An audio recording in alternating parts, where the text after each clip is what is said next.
ചേട്ടനെന്താ സായിപ്പായിരിക്കാ? ആവാസ് എവിടെ നിന്നാണ് സ്ത്രീ ശബ്ദം? ഞാനാ മണിക്കുട്ടി. ചേട്ടൻ എന്താ തപ്പിയത്? ഷർട്ടിടാതെ ഇങ്ങനെ നിൽക്കുമ്പോ ഒരു നാണും. ഷർട്ട് തപ്പിയതാ. അയ്യോ, ഷർട്ടില്ലാതെ ചേട്ടനെ കാണാൻ എന്തൊരു ചന്തം.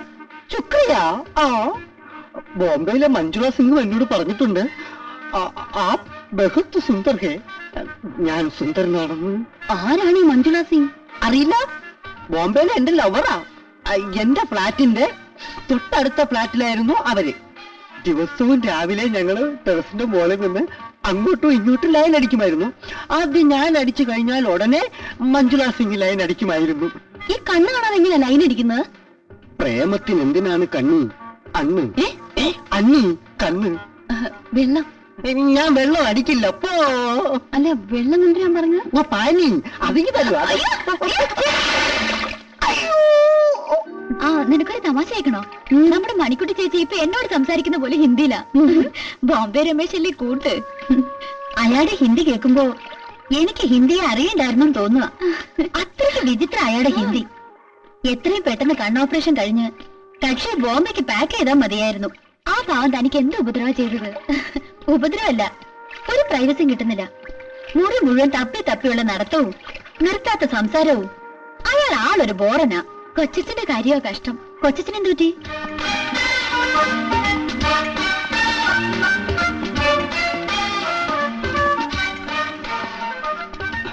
നീ പരമഭാഗ്യവാനാണ് കേട്ടോ. നിന്റെ അവസ്ഥ എന്താണെന്ന് എനിക്കൊന്നും അറിയണമല്ലോ. അനുഭവം കൊണ്ടേ പഠിക്കൂ രമേശ. അണ്ണൻ പറയുന്നത് സത്യമാണെന്നാ. ഞാൻ സത്യമേ പറയുള്ളൂ രമേശ. അയ്യോ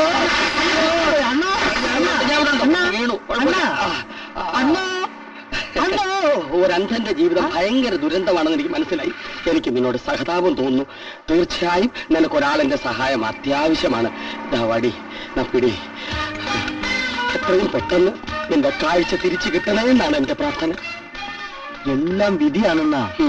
ഡോക്ടർ എങ്കിൽ എങ്ങനാ? ആള് മിടുക്കനാണോ? പിന്നെ മിടുക്കൻ, പക്ഷേ കൈപ്പുണ്യം ലേശം കുറവുണ്ട്. ആഹാ. നമ്മുടെ മണിക്കുട്ടിയുടെ അച്ഛന്റെ കണ്ണില് ഒരു ചെറിയ കരട് വീണു. അത് നീക്കുന്നതിന് പകരം കൃഷ്ണമണിയെ എടുത്തു കളഞ്ഞു. അയ്യോ.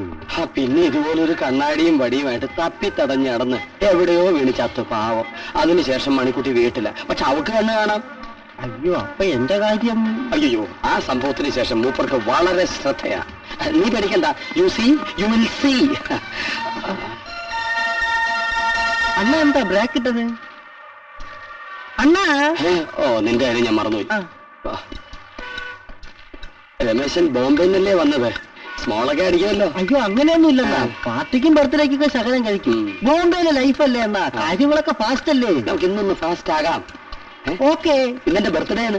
Happy birthday to you. Happy birthday. അയ്യോ അണ്ണാ, പതുക്കെ പതുക്കെ.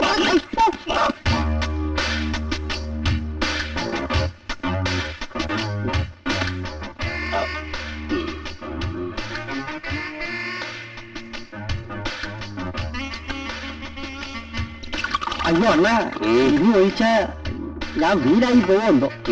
ഇപ്പൊ തന്നെ നല്ല ഫിറ്റാണ്. എന്തോന്ന് ഫിറ്റ്? എടേ, ജീവിതം എന്ന് പറഞ്ഞാൽ എന്താണെന്ന് അറിയാമോ? പുല്ലാണ്.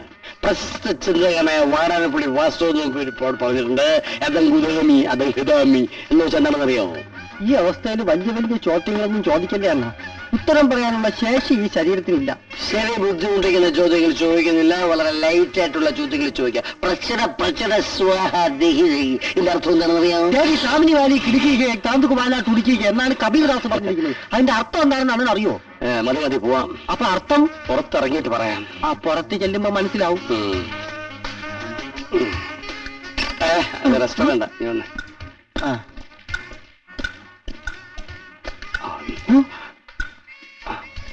ഇതെ പിടിച്ചോണ്ട് നിന്നോ. ഇതെന്തുവാ? തെങ്ങ്. ഞാനൊരു കാര്യം പറഞ്ഞു, എടുത്തോണ്ട് വരട്ടെ. ബോംബെയിലെ തെങ്ങ് ഇതുപോലെ തന്നെ. അയ്യോ ചേട്ടാ, അമുക്കല്ലേ ഇങ്ങനെ കണ്ണ് തെറ്റിയ നമ്മളടുത്താണ്.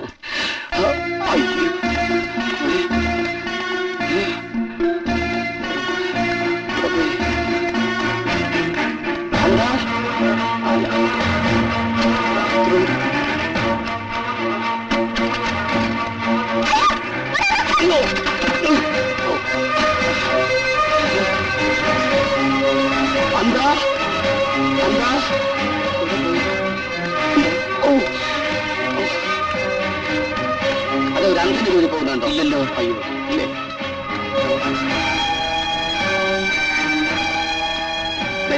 കണ്ണിന് പവർ ചെയ്യാത്ത ഒരാൾ കൂടി പോകണം. ക്ഷമിക്കണം, എന്റെ ഒരു കൂട്ടുകാരനെ കാണാനില്ല, അന്ധന. ഞാൻ അന്തമുട്ട് നടക്കുക.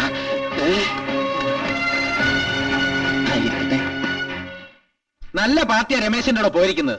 തനിച്ചെന്നെ റോഡിൽ കൂടെ നേരെ ചൊവ്വേ നടക്കാൻ അറിഞ്ഞൂടാത്ത ആളാ കരണമാവൻ. ഞാനിനി അവന്റെ അച്ഛനോടൊന്ന് സമാനം പറയും. നമുക്ക് ബോംബെയിലൊന്ന് വിളിച്ചു ചോദിച്ചാൽ എന്താ? ബോംബെയിലും കുവൈറ്റിലൊന്നും വിളിക്കാൻ എനിക്ക് ആരുടെ ഉപദേശമൊന്നും വേണ്ട. എന്തെങ്കിലും പറഞ്ഞാൽ ഉടനെ ഇതാണ് ഈ മനുഷ്യന്റെ ഒരു. രമേശൻ മിസ്സിംഗ് ആയാൽ കുടുംബത്തോടെ ജയിലിൽ പോകേണ്ടി വരുമെന്നുള്ള കാര്യം അമ്മാവൻ അറിയാമോ? അമ്മാവൻ കൊടുക്കാനുള്ള 5 ലക്ഷം രൂപ കണ്ണോപ്പറേഷൻ കഴിഞ്ഞ് മടങ്ങി പോകുമ്പോ കൊടുത്തയക്കാമെന്ന് ഏറ്റതല്ലേ? അതെ. അത് കൊടുക്കാതിരിക്കാൻ വേണ്ടി അമ്മാവൻ ഗുണ്ടകളയച്ച് അവന്റെ തലയിൽ ഒലക്കൊണ്ടടിച്ച് കൊന്നെന്നും അവന്റെ ഡെഡ് ബോഡി അറബിക്കടലിൽ മുക്കി താഴ്ത്തിയെന്നും ഒക്കെ നാളെ പത്രങ്ങളിൽ എഴുതി. എന്റെ അമ്മാവ ഗുരുവായൂരപ്പ ഞാൻ വന്നു. എന്തിനാ രമേശൻ? എനിക്കറിയാൻ പാടില്ലേ, ഞാൻ ജീവനോടെ മെലിഞ്ഞ കൈക്ക് പിടിച്ച് പട്ടണത്തിൽ കൂടെ നടത്തിയതാണ്. അവൻ എവിടെയാണോ ചോദിച്ചതിനോട്?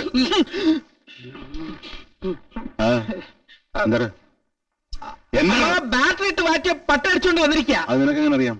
പിന്നെ അതിന് ബാറ്ററിയുടെ മണം കേട്ട അറിയില്ലേ? അതടിച്ചിട്ട് കറങ്ങിയപ്പോഴായിരിക്കും രമേശൻ മിസ്സായത്. ആഹാ.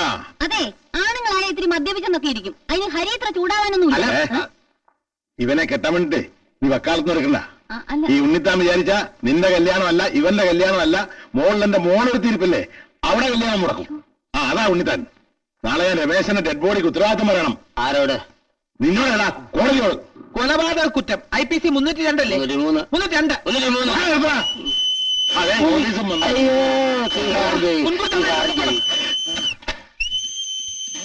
അമ്മ പേടിക്കണ്ട, രമേശനാ. നിർത്ത്.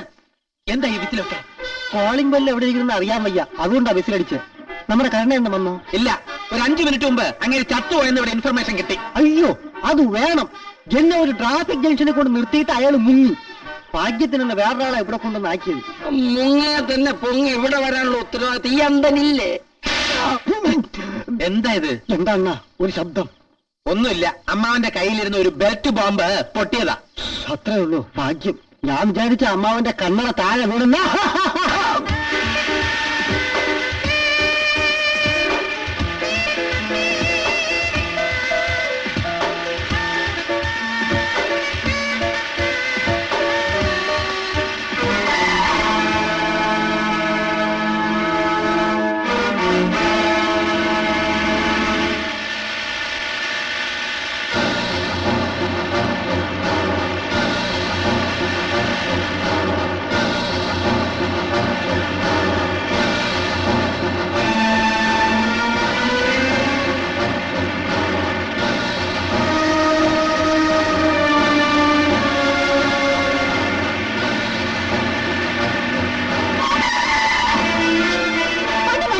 പറ്റിയില്ലെങ്കിലോ കഷ്ടപ്പെടണ്ട, നമുക്ക് ഈ വണ്ടി പോവാം. അങ്ങനെ വാശി പിടിക്കല്ലേ. Come come. ഓ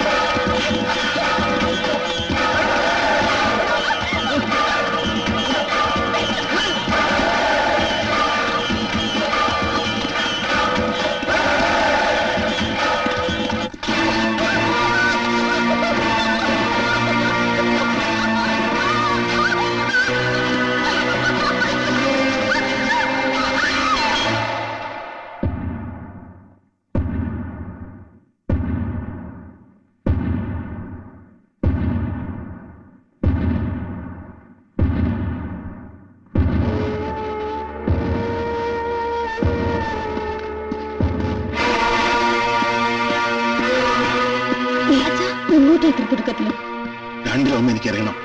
ഒന്നിൽ അവൻ അല്ലെങ്കിൽ എന്റെ മോള്. എന്തിനാ ഈ എടുത്തു ചാട്ടൊക്കെ? മോള് സുഖമായിട്ട് ഇവിടുന്ന് ഇറങ്ങിയ പോലീസിലോ എവിടെ വേണമെങ്കിലും കംപ്ലൈന്റ് ചെയ്യാലോ. ഇതിനൊന്നും പോലീസും പട്ടാളവും അല്ല, കുത്തിക്കേറുക വേണ്ടത്. നമ്മുടെ മോക്ക് വേണ്ടിയെങ്കിലും ഞാൻ പറയുന്നത് ഒന്നനുസരിക്കൂ.